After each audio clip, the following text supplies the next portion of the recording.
Assalamualaikum warahmatullahi wabarakatuh. Yang kami hormati dosen mata kuliah epidemiologi penyakit menular Bapak Muhammad Fandi SKM dan teman-teman semua yang sudah bersedia mendengar presentasi kami. Pada kesempatan kali ini kami akan menyampaikan hasil analisis jurnal mengenai struk hemoragik.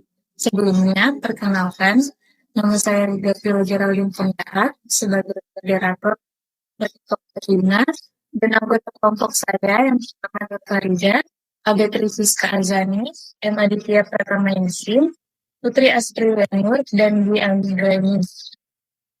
Untuk jurnal yang pertama, ada dengan judul karakteristik faktor resiko stroke hemoragik dan stroke non-hemoragik di atas wujud kota Bekasi dengan nama Jurnal Ilmiah Indonesia tahun 2024, penulis Pramudwini Yudho Utomo, reviewer Dr. Geraldine. Pada hasil temuan di jurnal pertama yaitu faktor utama yang meningkatkan risiko stroke hemoragik maupun non-hemoragik adalah hipertensi dan kebiasaan merokok. Untuk jurnal kedua, dengan judul karakteristik penderita stroke iskemik dan stroke hemoragik dengan nama jurnal Clinical Medical Journal tahun 2024, penulis Aura Pamila Arina Fatia Arifin, Ahmad Halim Musin, Muhammad Erwin Rahman, dan Dahlia, reviewer Nur Farida. Pada temuan jurnal kedua yaitu stroke hemoragik paling banyak dialami pada usia 46-55 tahun, sedangkan stroke iskemik lebih dominan pada usia di atas 66 tahun. Untuk jurnal yang ketiga dengan judul karakteristik penderita stroke hemoragik di RSUD Sangla dan Pasar, nama jurnal Medicina tahun 2019, penulis Komang Dewi Maharani, Ibu Kusumotra, dan reviewer adoptif Rizka Azami. Pada hasil temuan di jurnal ketiga yaitu stroke hemoragik di RSUD Sangla dan Pasar pada periode November 2017 hingga 2018 paling banyak terjadi pada pasien laki-laki dengan usia rata-rata sekitar 54 tahun. Untuk jurnal yang keempat, dengan karakteristik penderita stroke hemoragik dengan jaminan BPJS Kesehatan di Indonesia periode 2021 sampai Desember 2022. Nama jurnal Proceeding Seminar Nasional Penelitian LPVN QFC terhadap Malaysia, Hamsa, Nurnisri Nasuti, dan Farsida, reviewer Muhammad Aditya Pratama Yasin. Pada hasil temuan di jurnal keempat yaitu kasus stroke hemoragis meningkat 14% dalam 2 tahun dengan mayoritas pasien berusia 46-65 tahun dan berjenis kelamin laki-laki. Untuk jurnal kelima dengan judul Diagnosis dan Tata Laksana Stroke Hemoragik yang jurnal bisa tercapai. Dari Setiawan, reviewer Putri Asturianur. Hasil temuan pada jurnal kelima yaitu stroke hemoragik memiliki gejala khas seperti sakit kepala yang sangat berat, muka, kejang, dan kesadaran. Untuk jurnal ke-6 dengan judul karakteristik pasien stroke hemoragik yang menjalani operasi di RSUD Walet Cirebon, nama jurnal Preventif Jurnal Kesehatan Masyarakat tahun 2024, penulis Ayu Nurpolita, Rahmanda Haryo, Henry Gunawan, reviewer Dwi Anggraini. Hasil temuan pada jurnal ke-6 yaitu kasus hemoragik yang menjalani operasi di RSUD Walet Cirebon paling banyak berasal dari kelompok usia lansia akhir, yaitu 56-65 tahun, dan sebagian besar adalah laki-laki. Jadi di presentasi kali ini kami akan membahas definisi stroke, distribusi dan determinan, patogenesis, faktor risiko, dan strategi pencegahan dan strategi pengendalian. Untuk teman-teman yang akan mempresentasikan, saya persilakan. Baik, terima kasih moderator atas kesempatannya. Saya Muhammad Aditya Pratama Yasin. Di sini saya terkait dengan apa itu stroke. Jadi, stroke merupakan penyakit defisit neurologis yang terjadi akibat adanya pendarahan ataupun sumbatan dengan gejala serta tandanya sesuai dengan bagian yang terkena di otak, berlangsung dalam 24 jam atau lebih. Stroke diklasifikasikan menjadi stroke hemoragik atau pendarahan dan stroke iskemik atau sumbatan. Selanjutnya akan teman saya. Baik, selanjutnya adalah distribusi stroke hemoragik. Untuk distribusi orang, distribusi stroke hemoragik memperlihatkan bahwa kondisi ini lebih sering dialami oleh laki-laki, terutama pada rentang usia 46 sampai dengan 65 tahun, dengan rata-rata usia penderita sekitar 54 tahun. Hipertensi menjadi faktor risiko utama yang paling sering ditemukan, sedangkan kadar kolesterol tinggi maupun riwayat diabetes mellitus cenderung lebih jarang. Untuk distribusi tempat, dari segi lokasi, kasus tercatat baik di rumah sakit rujukan maupun di daerah, dengan perbedaan angka prevalensi antar wilayah, di mana Kalimantan Timur menunjukkan angka tertinggi dan Papua yang terendah. Untuk distribusi waktu, berdasarkan waktu, terdapat kecenderungan peningkatan jumlah kasus setiap tahunnya, sehingga menegaskan bahwa stroke hemoragik merupakan masalah kesehatan yang semakin signifikan baik di Indonesia maupun di tingkat global. Kemudian, determinan stroke hemoragik.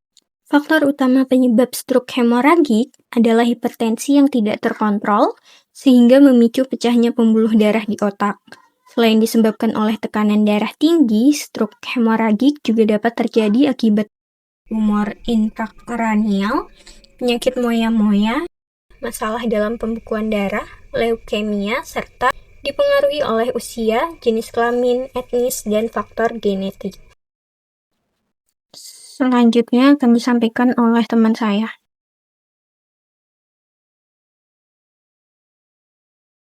Selanjutnya yaitu patogenesis dari penyakit stroke hemoragik, yaitu stroke hemoragik terjadi karena kebocoran atau pecahnya pembuluh darah di dalam otak sehingga darah memenuhi ruang-ruang sel di otak.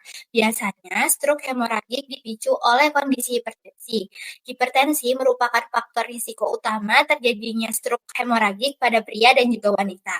Peningkatan tekanan darah iskemik yang berlangsung selama berbulan-bulan ataupun bertahun-tahun dapat mengakibatkan hialinisasi pada lapisan otot pembuluh darah otak yang membuat diameter lumen pembuluh darah menjadi tetap. Jika dibiarkan, bisa menjadi bahaya karena pembuluh darah otak tidak dapat mengembang dengan baik untuk merespon perubahan tekanan darah iskemik yang ada. Apabila terjadi penurunan tekanan darah sistemik, maka perfusi ke jaringan otak menjadi tidak memadai yang bisa mengarah pada iskemia cerebral.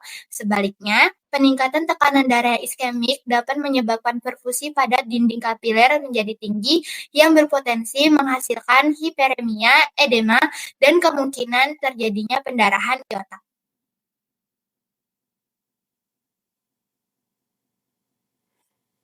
Selanjutnya ada gejala klinis. Gejala klinis stroke hemoragik biasanya timbul secara mendadak, ditandai dengan adanya nyeri kepala yang berat, penurunan tingkat kesadaran, serta gangguan neurologis vokal seperti kelemahan pada wajah ataupun anggota gerak dan kesulitan berbicara. Keluhan tambahan yang sering muncul meliputi mual, muntah, kejang, gangguan penglihatan, hingga kondisi koma, dengan variasi tanda klinis bergantung pada letak luasnya pendarahan.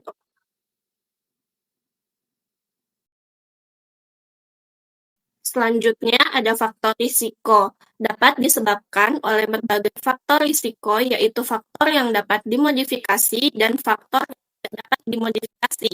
Yang pertama, yang tidak dapat dimodifikasi seperti usia, jenis kelamin, dan faktor genetik. Laki-laki cenderung lebih besar akan berstroke dibanding dengan perempuan. Yang kedua, yang dapat dimodifikasi, yaitu faktor risiko stroke hemoragik paling sering adalah hipertensi, yaitu stadium 2. Faktor lainnya bisa dari dislipidemia, diabetes mellitus, penyakit jantung, penggunaan obat antikoagulan, serta kebiasaan.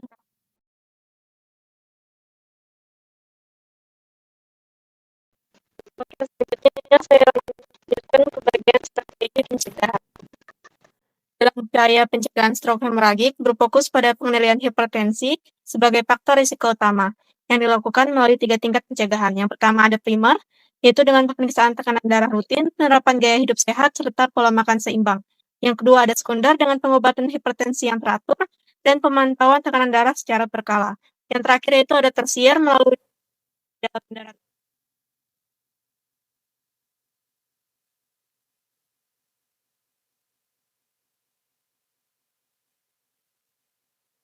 Yang terakhir yaitu ada strategi pengendalian. Pengendalian stroke hemoragik berfokus pada diagnosis cepat menggunakan CT scan, diikuti penanganan darurat medis seperti stabilisasi, hemodinamik, pengendalian tekanan darah, dan perawatan intensif di ICU. Tindakan operasi dilakukan hanya pada kondisi tertentu dengan resiko komplikasi serius, sementara sebagian besar kasus tetap ditangani secara konservatif.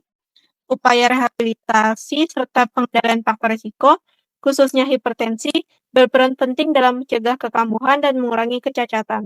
Di samping itu, strategi pengendalian dan sistem rujukan rumah sakit, serta peran puskesmas dalam screening tekanan darah dan edukasi masyarakat. Sekian dari saya kembalikan ke moderator.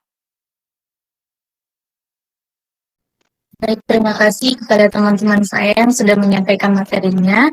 Jadi kesimpulannya, stroke pendarahan terjadi ketika pembuluh darah di otak pecah dan mengakibatkan kerusakan pada jaringan di sekitarnya. Beberapa faktor yang bisa meningkatkan risiko terjadinya kondisi ini antara lain tekanan darah tinggi yang tidak terkontrol, anosmia, benturan pada kepala, serta kelainan pada pembuluh darah. Gejala yang sering muncul adalah sakit kepala yang hebat, tubuh terasa lemah tiba-tiba, kesulitan berbicara, hingga turunnya kesadaran. Untuk menangani kondisi ini, penderita biasanya memerlukan perawatan darurat di rumah sakit.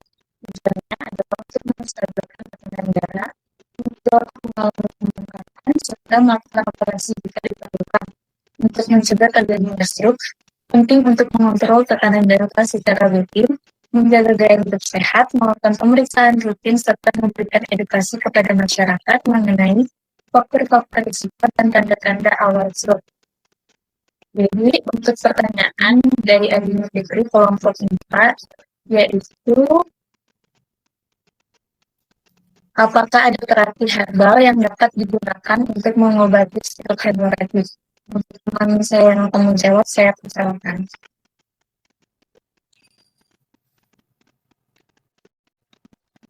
Baik, terima kasih moderator.